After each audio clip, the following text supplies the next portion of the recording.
A special brand new season 4 of What Do I Know with me, Joanne Peh, is coming your way.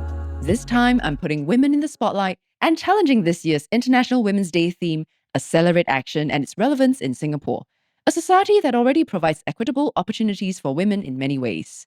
From most literature, it seems that the push for gender equality often centers around economic participation. Is this truly progress for all?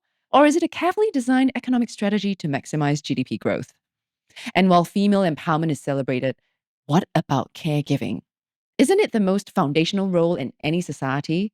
Are we forgetting the important role that women and men play in raising strong families? Now, if we agree that family is the cornerstone of society, are we then accelerating action in the right direction? Can there be a multi-pronged approach? This is going to be a power-packed season as you'll be hearing my conversations with policymakers and notable women in their fields. What truly sustains a nation? What type of scrutiny do women face in the spotlight? Do strong women pay a loneliness tax? This is just the tip of the iceberg. Stay tuned and keep an open mind because what do we all know?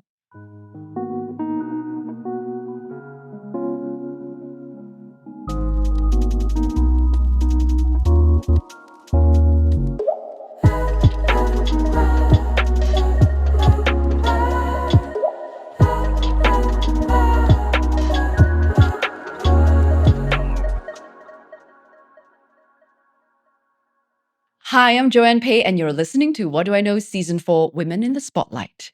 Today's episode is about the quiet, often unseen journey of self-discovery and what it means to find freedom not by standing in the spotlight, but by owning your truth behind the scenes. Ferlyn G is no stranger to the public eye. From her time in the K-pop world to her return to the Singapore screen, she's often been placed in comparison, asked to measure up. But in Emerald Hill, she found something different. Not just a character, but a safe space. A way to express what she couldn't yet say in real life.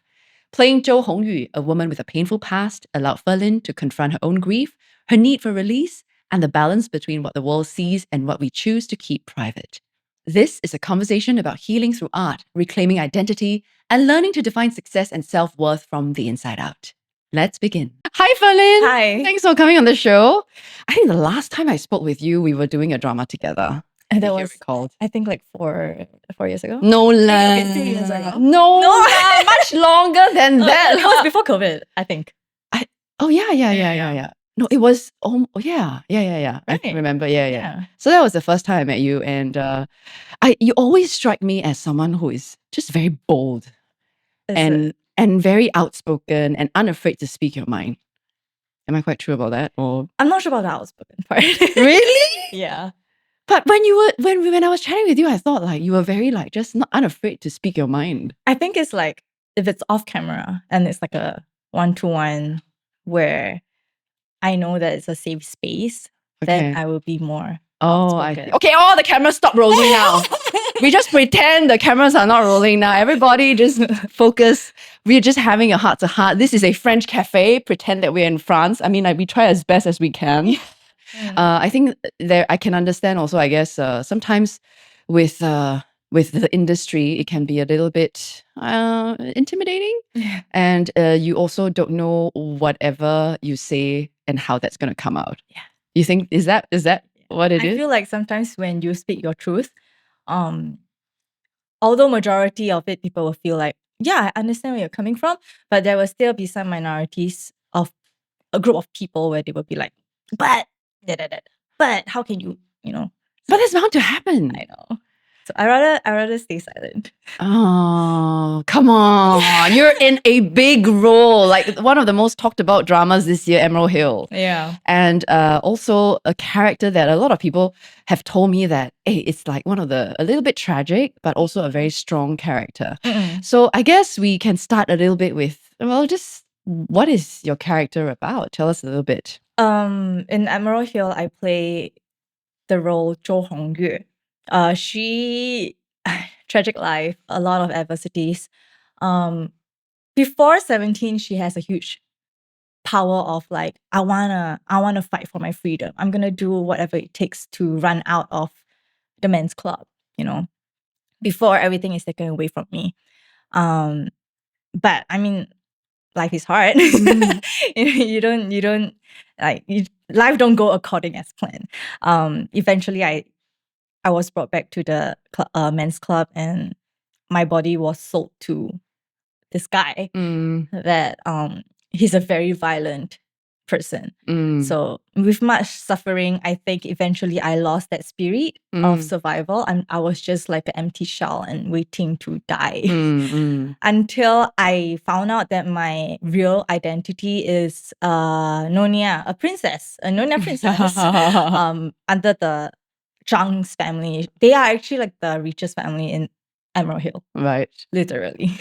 Yeah, but everybody would expect me to enjoy the riches, but no, I had another new set of challenges where I feel like it's not physical abusement, but it's mental and emotional abusive environment. Oh, that is quite unusual. Maybe you can elaborate a little bit on what do you mean by that?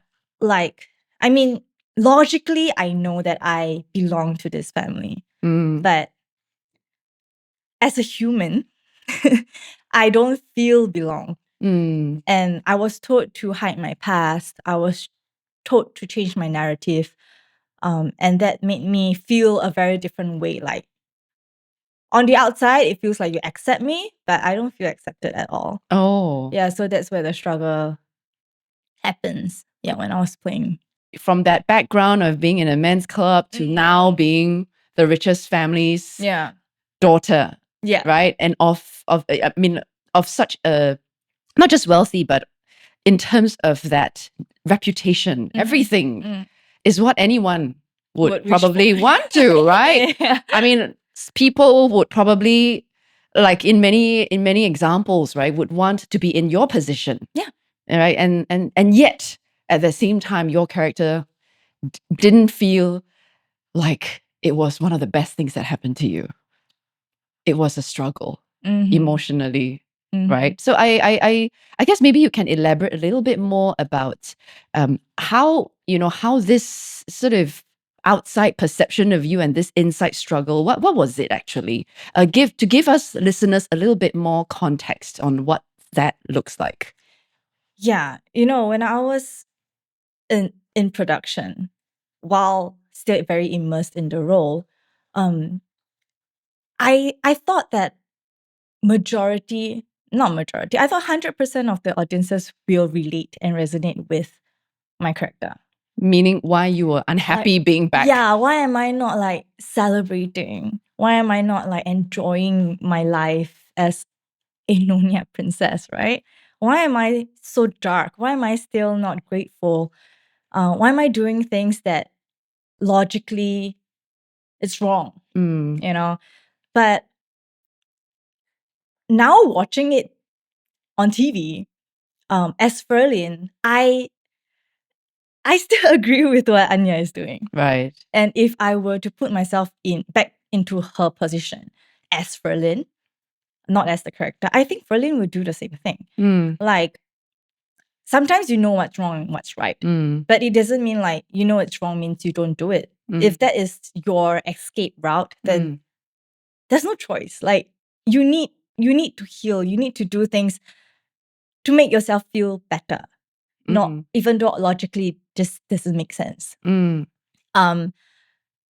Yeah, but what was some of the chatter that people had about your character? Interestingly, females, they know where I was coming from. Okay. And they can resonate more with why am I struggling so much. Right. However, I have comments coming in about like, can you just get over it? Or like, why can't you be grateful? Like, stop thinking about it. Just get over it. Now you're in a better position. But these comments are actually from males. So which is your favorite part? Because I mean, for your character in Emerald Hill, you went through quite a bit of a journey, right? From being in the men's club, and then after that, almost giving up on your life, and then going back to being a princess, a Nyonya princess, and not quite coping with or quite fitting in. There's all these different journeys that you went through. Yeah. Like, which is your favorite part? Okay, one thing interesting that I realize now that I'm like totally out of it, right, is that when I was playing the character when I was on set, I'm a stronger human being than you as a real than person? when everything ends and I'm back to my hotel room. maybe because of the character, like there were this, Hongyu had this fighting spirit. Like she wants to fight for her own future. She wants freedom. That's a goal to her life. Mm. And that Ferlyn didn't have that at that time, Mm. at that point of time. So after that whole emotion, feeling those emotions on set, back to my hotel room, the emptiness and the sudden overwhelmed emotion of like, why can't I have that? Right. Okay. And then I started to burst into tears. I'm like, Wow. why? Why am I so weak? Why can't I be Hongyu? Mm. And then when I played after Hongyu got sold to a guy, that's when Hongyu became like an empty shell waiting to die. And that was not 100% completely where Ferlyn was at the time. But it was the feeling that I didn't have to act. I just needed to be me. Everything will come pouring out. But that's when I felt liberated after the scene. Okay. I'm showing people on set, which they don't know, that that's actually my real state. Right. But I knew that I needed an outlet to be me. Right. For that maybe one time to show people or to just not put a front anymore. Okay. So after that scene, I realized that I actually can switch from human Ferlyn to actress Ferlyn. Right. And at that point, I think that's like my biggest takeaway in Emerald Hill. Which scene was that? Do you remember which episode? There's two scenes that I really felt that. One is the one that right after I got sold back into the brothel, the scene with Zhou Hongyu. Okay. And then right when I went back to Zhangjia, my scene with my parents. That's when I felt that click. Yeah. When the director shout action, the click is like, yeah, I'm in a different zone. So that's my biggest takeaway. And I'm so grateful for that because it showed I feel very different acting now. Yeah, last time it's like I need to memorize my lines. I need to say my lines properly. I need to cry. I need to do this, do that. But now I don't think about all this external factors anymore. I don't think about, okay, now next moment, the triangle say I need to cry, then I cry. No, it's just whatever flows. Yeah. Okay. And I love that. Yeah. It's a wonderful feeling, I think, to be able to find that role. And I think, in some way you're successful already because not everyone can find a role like this in their career. Some people are in this career. I mean, I'm talking about locally. We're in this career for a good many, many years, and a role like this never come about. So I think I would see that as being very successful because you have that opportunity to experience a role that has brought you this sort of an awakening, if I may call it that way. It is. Right? It felt like it. Yeah. How did you prepare for the role and how did you audition? How did all that happen? I think if I remember it correctly, it's an open audition for anybody and everybody who were interested. Okay. My manager told me to go ahead with the audition. I read 3 roles, the 3 Nyonya roles, and I picked up 2 that I really wanted to try, which is Anna, Chantel's role, and my role. It's interesting because at that point, a lot of people I know, they were quite dumbfounded with the decision that I made to not audition for Xingyang. But I thought that, the character doesn't speak to me. And because at that point of time, I wasn't feeling very positive. Right. I was in a bad place. So if I were to audition for Xingyang, I know that it's not genuine and it's very forceful. And as an actress, I do not want to spend 10 months of my life forcing something out from me that it's not in me. 10 months? What do you mean? Filming was The 10 whole months? production was 10 months. From From pre-production? pre-prep, from prep to the end of the production. Wow, okay. Yeah, this is a long time. This is almost a year. So I decided to go the darker Route? character. And you auditioned for the film. Yeah, so I auditioned for those two. Initially, when the character came to us, I didn't know Anya had two identities. Right. It wasn't put out there. You mean when you were auditioning? Yeah. You didn't know that Zhou was... Hongyu wasn't in the character bio. It's only after when they gave me the role, then they told me there's Zhou Hongyu. So you are also Zhou Hongyu. I'm like, oh, okay, Cool. And that's when I realized that, hey, maybe because of my situation then, they found out that, or rather they believed that I can actually play this character because of the situation I was in at that time. I'm going to have to ask you about the situation that you're in, because it's very kind of like a bit vague right now. Yeah. What is this situation that you're in that you're talking about? I was filming a drama called 嫁给不同世界的你. Oh yes, okay, I've heard of that. Yeah. And like the role, she has her own struggles with her family. Like she doesn't have any friends. She's alone. Her husband is not husbanding. Okay. Yeah. I love that. Mother-in-law is not mothering. You know, she feels very alone. Even her own son is like always against her. Right. And like during production, I went through a breakup. Right. And I wasn't feeling me also. So I was in this situation where it was just pretty messed up. And Just So Nice Shang Anya is quite messed up. And so the production team also knew about your breakup and all that. It's only after that then they kind of like try to dig on like dig from you. Dig from me and like ask me like what's going on? You don't look like you are Ferlyn is not like that. Yeah. Right. Yeah. That's what I shared with my producer. It was a 1-to-1. Okay. Yeah. And then after that, it was after that talk that they decided to give you the tongue. Yeah. That both characters. Both characters, yeah. Well, so it's quite tailored, right? Wouldn't you say it's like a tailored role? So I wasn't even acting. Oh my goodness. I felt what Anya was feeling. I felt what Hongyu was feeling. Wow. And it came from a very, very dark place. Wow, that's a wonderful feeling.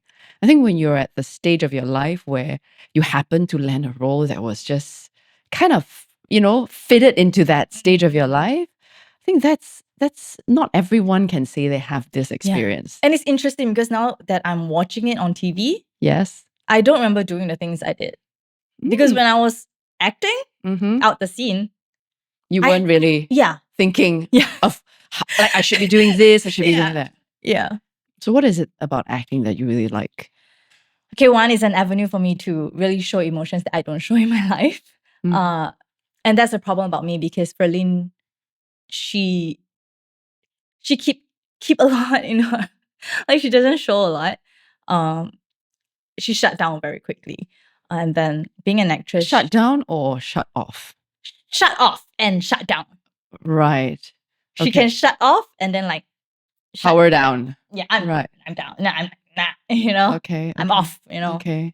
Being an actress, really because of the different roles that you play, you get to explore a lot of emotions that you didn't know you needed it, to release that part of you. And like you said, like you mentioned just now, you can kind of use the role as an excuse to like, outburst or like show some emotions, even if it's not good ones, or even if it's like good ones. I don't know. I think I have the same feeling when I watch my playback also. For Little Nyonya, when they played it during one of the interviews, I look at, and it's so long ago, right? And I look at that very full of collagen face. At that age, you're like full of collagen, right? That chubby looking. No, you're not chubby. Like, it's the collagen. Come on, I'm honest here. It's the glow. When you're younger, you have a lot of collagen, so therefore you look a little bit more baba lah. Okay, that is just the truth, right? And when I look at that face, I was just like, oh, like I couldn't even remember what was going through my mind at that point in time either. I mean, I was lucky. I was also kind of like going with the flow. I had the directors to kind of guide me through it. So that was kind of like my experience. But your experience sounds like, well, you were healing too, isn't it?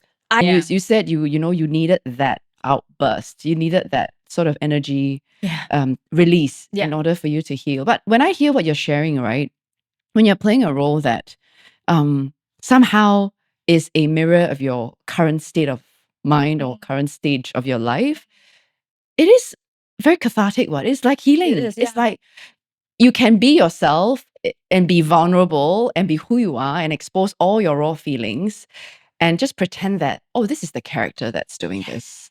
Exactly. I think, you know, what you're sharing here sounds very familiar, and I think we are not alone in facing this. How many of us might be put in positions where we should be grateful about something, we should be happy about something, Yeah. but because everything else seems to be great on the On outside, the someone outside, looking yeah. in would think that you're in a great position, you've got everything going for you. Why are you throwing it all away? Why are you still being so glum about it? There is an expectation on how someone should behave, Yeah. and what happiness should look like. Yeah. Right. And I think, and then the struggle that, or the guilt that sometimes the person would have, not feeling the way they should, or society sees them as should, right? As they should. And I think, I mean, my personal take is this, my personal take is that we are often not taught, or maybe not encouraged to get in touch with our feelings. Yeah. So oftentimes we also tend to brush off our own truth, our own emotions, because, you know, whether it's we are afraid to offend, we are afraid to lose something, or the consequences are pretty much. I mean, has that ever happened to you, that you feel like you are you're just not afraid? I mean, you're just afraid to speak up or to tell the truth of how you feel because of the consequences that could happen, and these consequences are a lot heavier and larger than what, you know, you think your emotions meant. Yeah. I mean, it brings back to our opening title where you ask me, like, am I outspoken? Speak my truth, right? The outspoken part I mentioned just now, it's more like off camera, because I know, like, my truth can be controversial at times. But everybody have their own opinion, and there's no right or wrong to it. That is why, like, I seldom speak up. Right. I have my own feelings, I have my own opinions, but it doesn't mean that you have to put it out there, because, you know, as long as it doesn't bring any positivity to people's lives, sometimes, you know, just keep it within yourself. Have you been hurt before or something? Has there been a bad experience for you?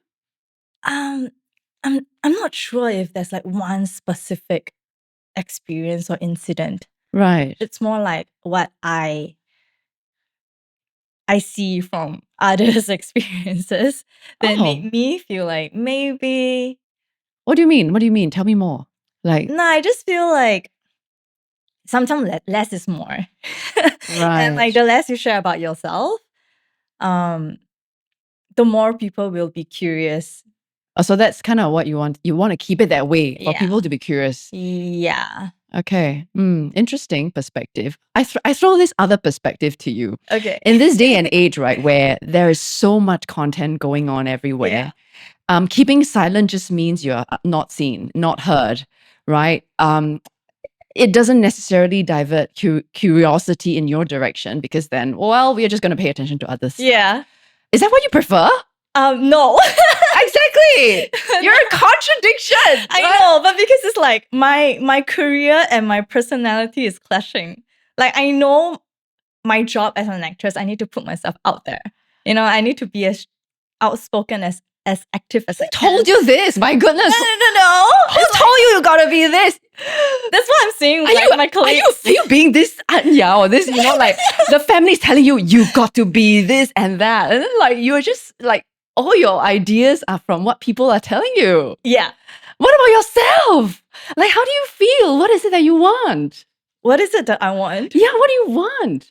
What makes you happy? What makes you feel relieved or a sense of like satisfaction?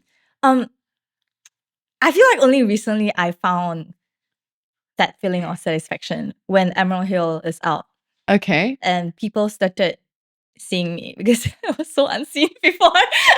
Yeah, so like through Emerald Hill, people start to notice me. People start to send encouraging words. And I think that's why it gave me courage to be here today. Are you afraid of even saying this? Let's be honest, right? Are you afraid of even saying that you want to be seen? Can you just honestly just say, I want to be seen? I want to be seen. That's why I'm here. Right? So Yeah. you're not afraid of the consequences that can come with the fact that you say, I want to be seen. Mm. Then what are you afraid of in all these other stuff that you're going to say, like being outspoken, right? You're already putting this out there. I want to be seen. Yeah, I want people to recognize what I do. I want people to recognize me. I want people to, basically, I want that, right? Recognition.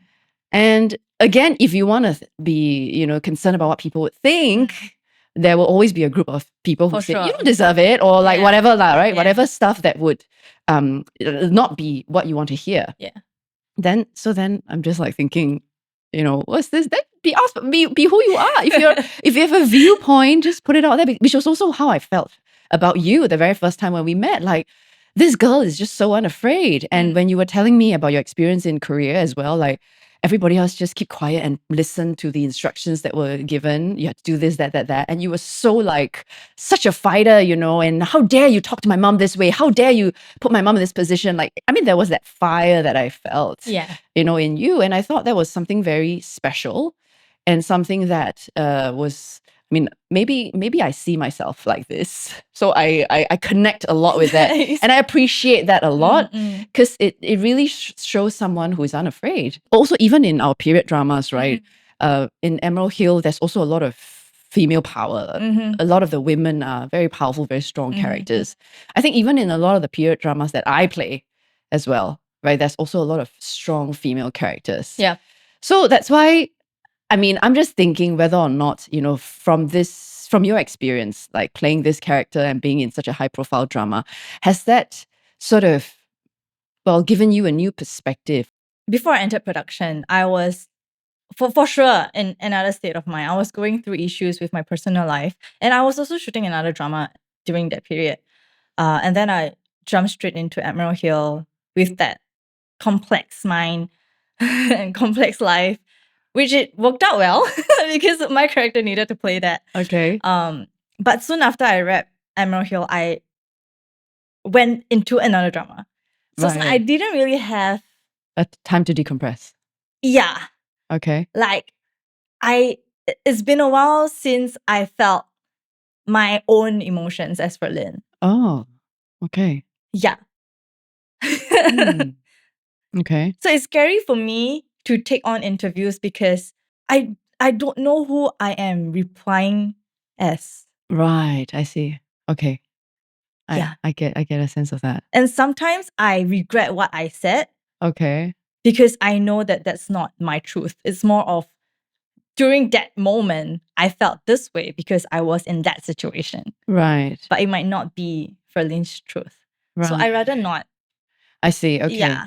So would you say that experience, especially in Korea, being in a girl group, right, has sort of trained you to become like this? Because, I mean, again, correct me if I'm wrong, that there is that perception that when you are in a girl group in Korea, especially during that time, you are not allowed to say a lot of things. You're not allowed to have a mind of your own. More or less scripted. You have to sort of follow the script. Yeah. And you are penalized of some, if you speak up. Yeah. Is it because of that experience that has shaped you to become like this, you think? Honestly, I'm not sure. I mean, I've gone through that similar experience before also, where I say something and then it's always, they pluck it out and put it in the headlines. It's totally misquoted, or I think it's misquoted. But obviously... Then how do you manage the aftermath? Well, I am quite headstrong in that sense. So I just, whatever lah. I'm always in for the long haul. So I think time will tell what kind of person I am. I mean, I think back in our time, it's quite... this is my feelings, right? I think it's quite bad because there's less social media. There's less people's attention on one piece of news stay on for a very long time. Now it's like people just move on, right? Like you may have done something maybe not so pleasant or whatever. You said something and then after a while people just forget really quickly. Yeah. But you can remember like our dear fan, right? And her 我明年该拿什么奖? I don't know whether you remember. Okay, maybe you're too young. I think I wasn't around. I don't think. But all of us remember until now, right? This 我明年该拿什么奖, right?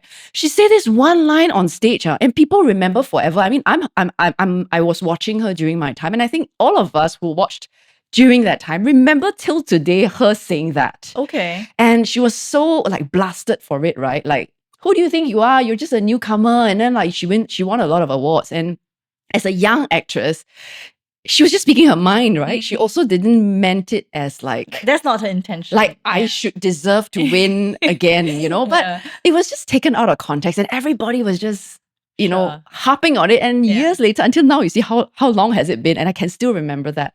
So I think for us during that time, it was really, I think much worse in that sense because things get blown up and then the attention is there for a long time and you wish you could just find a hole and bury yourself. And also I feel like now the generation changed. The younger generation, they can empathize a little bit more and they understand where we're coming from. Exactly. Yeah. So I think that, like, I look at the young actresses now, I think you are in a great place because there is a lot more conversation that's going on and a lot more tolerance for differing opinions and differing views.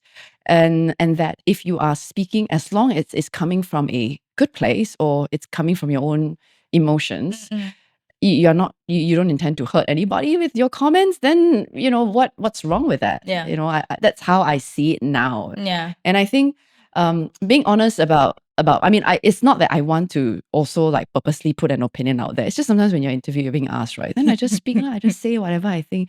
I've had so many experiences, I tell you. I mean, would you say then that whatever is playing out in Emerald Hill is quite relevant to even today's society? Yeah. And because today's society, there's a lot of avenues for women to let their voices be heard. And I'm very grateful for that because a lot of things we don't see behind closed doors. You know, sometimes it's the emotion struggle, the struggles that we experience emotionally, mentally, or like you don't know what's happening in their lives. Everything might look okay on the outside until you really get to know the person. Even if you know the person, it doesn't mean you know the person.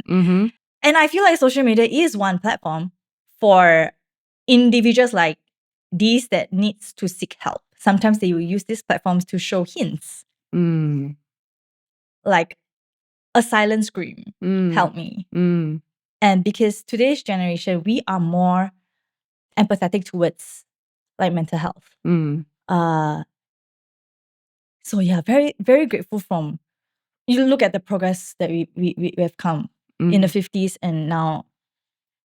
Last time it's just, it is what it is. This is your destiny. Right.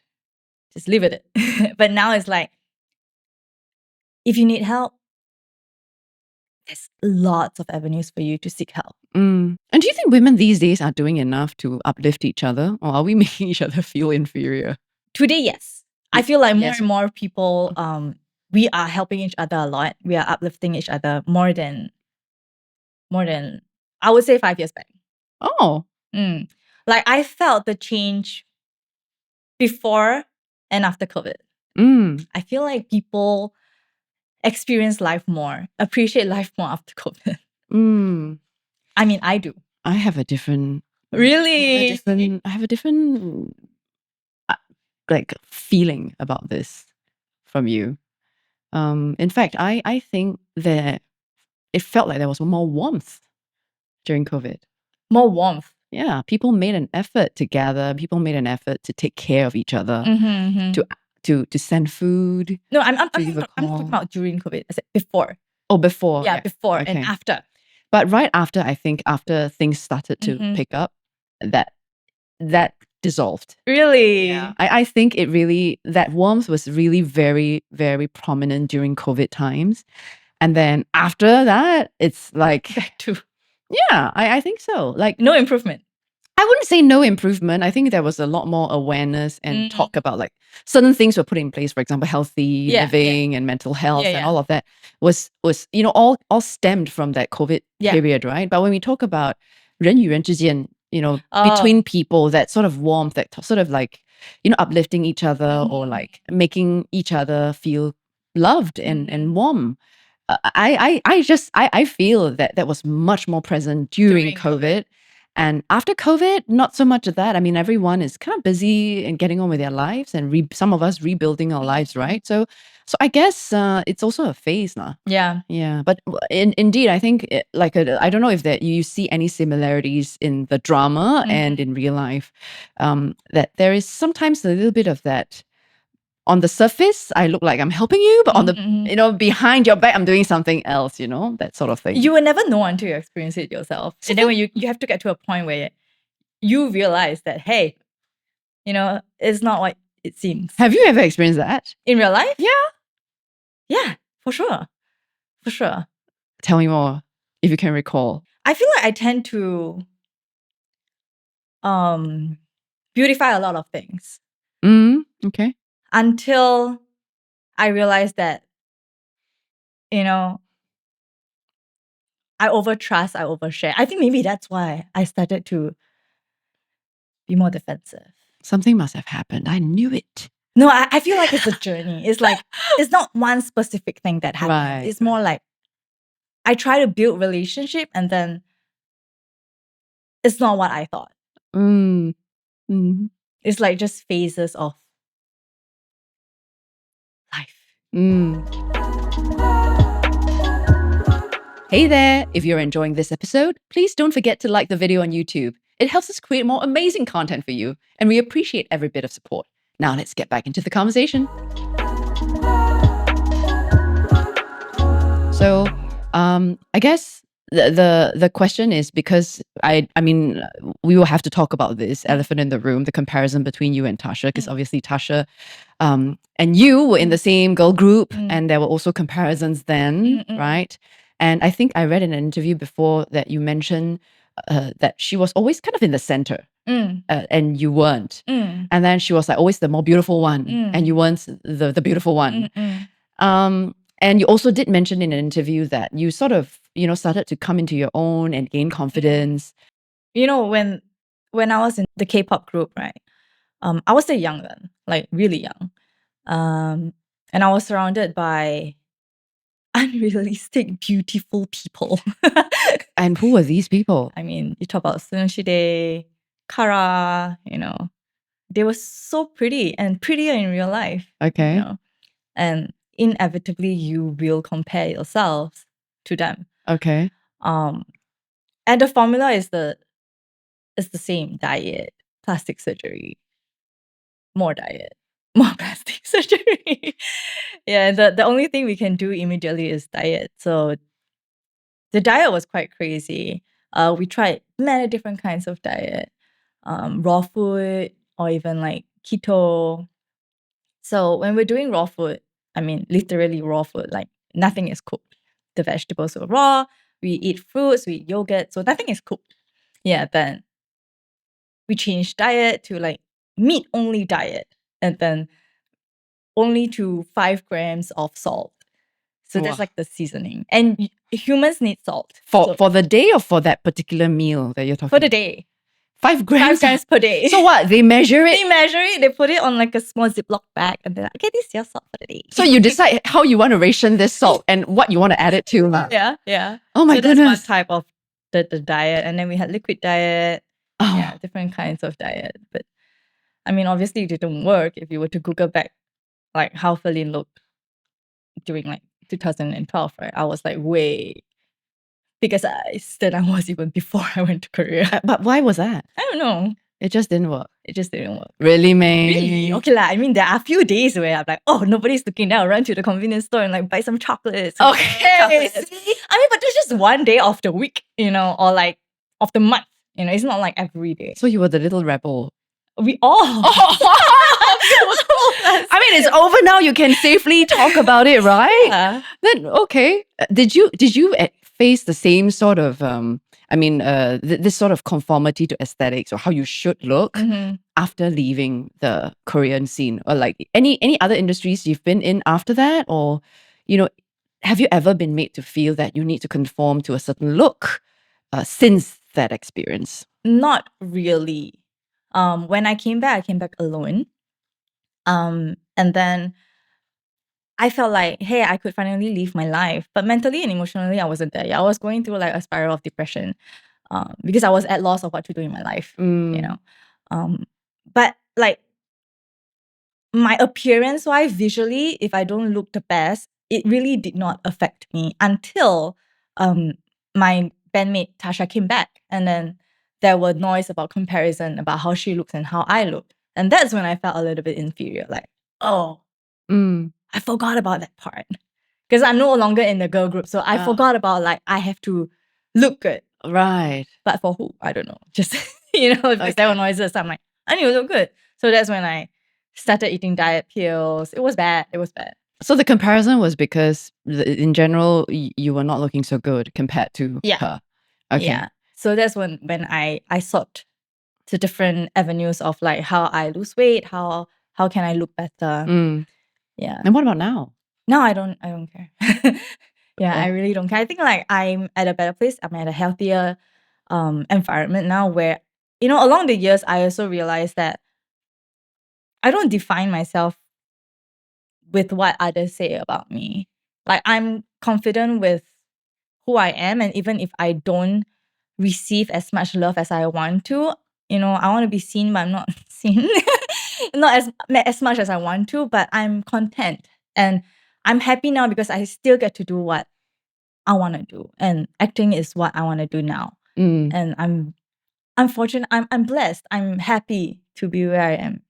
But now again, I mean, before that, both of you also weren't acting, and then you started acting, and then she also started acting, and then you're all casted in the same drama, and then now she's like the lead. Again, it sounds to me like, okay, it's happening again. I feel like it's very different when you're an actress, when you are an actress, and when you are a singer in the same group. Okay, it's very, very different. Like when you're both put in the same group, the inferiority is way bigger because she's just right beside you. You guys, both of you are the same. You have the same job. Is be a girl group member. Okay. Look as pretty as you can. Dance as well as you can. Try to flirt with the camera as much as you can. But as an actress, it's different. You all play different roles. Right. So all you have to do is just focus on your role and do your role justice. So there's no comparison because every role is different. Right. But there will be lead role and like, female lead and like second lead. And honestly, I don't put much desire into I need to be the lead because to me, the role itself speaks more volume than the how big your role is in the show. Yeah, you can be a small, let's say, 客串,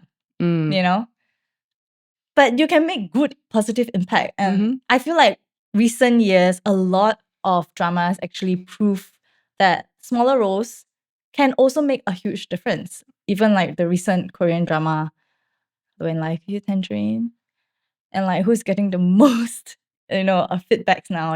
It's just, I feel like the generation changed. People appreciate authenticity more than like you are the first female lead, you're the second female lead, you're a supporting role. No, you're a Kala fan. No, I feel like people respect what you do. And if you do it well, that's where you get the respects from anybody that you, So do you think that in this day and age that people put too much emphasis on how we look? Because everything's social media, right? Everything is on the surface. Everything, you got to grab people's attention in like 2 seconds. So do you think that there's too much focus on appearances and not enough on who we really are inside? How do we really feel about stuff? Like all the deep stuff, nobody cares about it. People just care how you look. I feel like it's a trend. There was one period, definitely, how you look is it will depict how successful you will be. Now I don't feel that way. And I'm kind of glad that it's not that era anymore when everything is about looks. I feel like now, like I mentioned just now, a lot of people, they appreciate authenticity more than just how you look on the outside. Nowadays, a lot of people look good. And sometimes it's not, like about your features, how sharp your nose is, how big your eyes is, how big your eyes are. It's just how you portray yourself, or how confident you are. I think that speaks more volume to today's audience, like audiences. Like they appreciate that more. So there's less focus on the looks Yeah. now. Then where is that focus for yourself? Before Emerald Hill aired, a lot of people asked me, so what's your New Year's resolution? And I knew that this year I will have 2 dramas to be put out there. The solid number one is really to get recognition from industry people and audiences that Ferlyn can act. Like she is somebody that I can put my expectations on. Fortunately, I've been receiving a lot of positive comments on my socials with what they're seeing on screen. And I'm very encouraged by that. And it gives me a huge confidence boost. Yeah, I don't know if like the public can resonate with that. With that is with what? With like, you say that other people's words don't define who you are, but now you are saying that other people's encouraging words are giving you a confidence boost. That's like very contradicting. Right. Yeah. So I don't know if public can really understand where I'm coming from, but because of the complex position that I'm in, right, and that you are put out in a public eye, everything is magnified. And I mean, it's sad because you can have 10 positive comments, but just 1 negative comments will bring you down.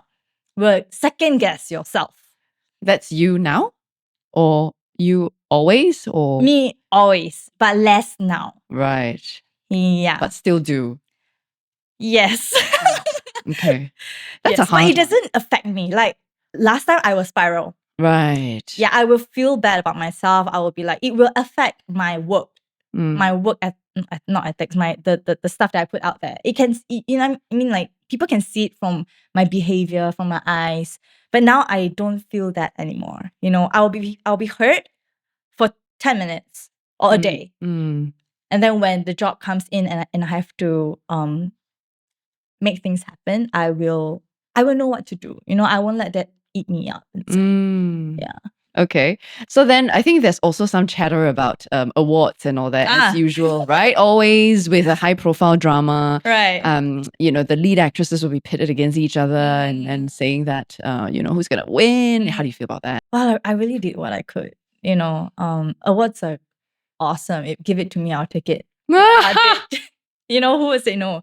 But I feel like that's not my driving force. Like after being in the industry for a good amount of years, I feel like most importantly is the process of doing the project. And as long as I enjoy myself during the process and I gain stuff that I know I won't be able to experience outside, then I'm happy, because that's one thing that nobody can take away from me. Awards, I can take it this year. Next year, someone else gonna, take the award. So it's like, I rather value memories than material stuff. Yeah, and people know, you're not a bad actress. It doesn't mean that you don't win the award, you're a bad actress. Do you really, really believe in that? I do. Okay, yeah, very good. This one I do. The intent of this podcast, as I name it, is what do I know? It's meant to be rhetorical, meaning there's so much that we don't know about people that we always tend to just see on the surface and assume certain things. And that's also the reason why I tend to want to have a more in-depth conversation and to let you feel comfortable in that this is a safe space, meaning the listeners are, I want to trust that the listeners are sound people who are here not to judge, not here to put you down, but here to gain a different perspective, to understand that all of us have vulnerabilities, all of us have insecurities. And, some of us want to be seen, right? And some of us feel we deserve, whatever is being given to us. And, I think this is the platform that I hope I can create for my guests as well. So I do thank you very much for being so open and upfront and doing your best to share with us. And I think it's a very good start. And I'm happy for you that you are in this role, but the fact that this role has given you the opportunity to break through and grow as a person. Yeah. Thank you so much for joining me, and I look forward to seeing more shows of yours. Thank you. Bye! If this episode resonated with you, don't forget to like, subscribe, and share your thoughts in the comments. Thanks for tuning in, and I'll see you in the next episode of What Do I Know with me, Joanne Peh. Bye!